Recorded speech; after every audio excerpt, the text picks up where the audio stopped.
Today, on June 10th, 2026, we're going to be looking at a letter written by John Ross. He addressed it to the Western Cherokee, that is the lower town or the Arkansas Cherokee, the Western Cherokee, the Old Settler Cherokee. We were all known by the same name. And so this letter was written by John Ross on June 10th, 1839, and he addresses it trying to say that we are all one. We are all friends. We are all brothers. We are all of the Cherokee Nation. Nothing could be further from the truth. The Cherokee Nation is not, and I repeat that, they are not the Cherokee who were in the Southeast Woodlands.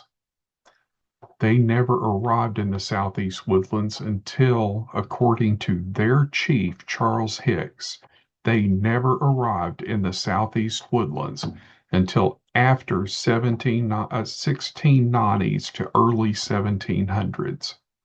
They began their southward progression from the Great Lakes.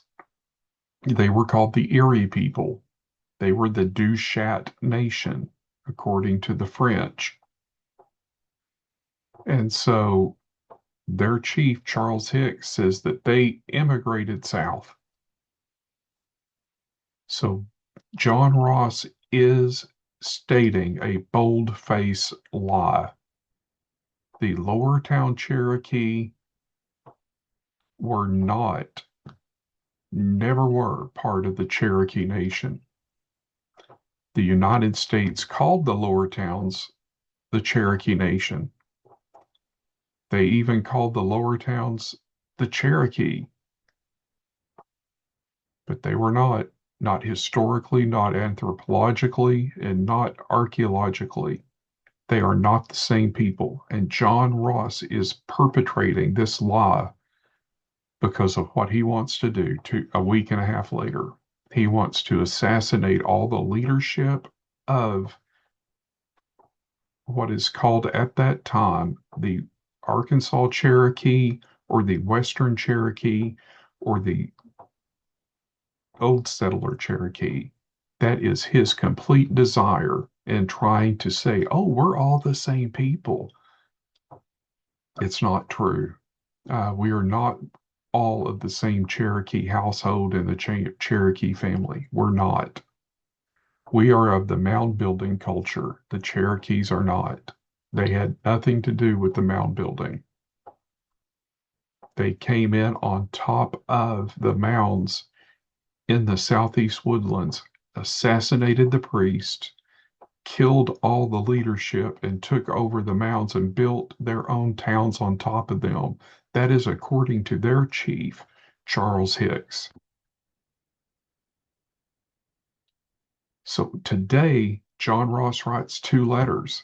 The first is to the Western Cherokee chiefs, and then one is to the Western Cherokee. The letter to the chiefs is trying to lay out his desire to claim the New Echota Treaty, trying to lay out his desire to say that he is the chief of all of the Cherokee west of the Arkansas River when they gave up all of their rights, all of their privileges to treaties. When they moved across the Mississippi River, their government ended. And he is trying to say they have a government that extends.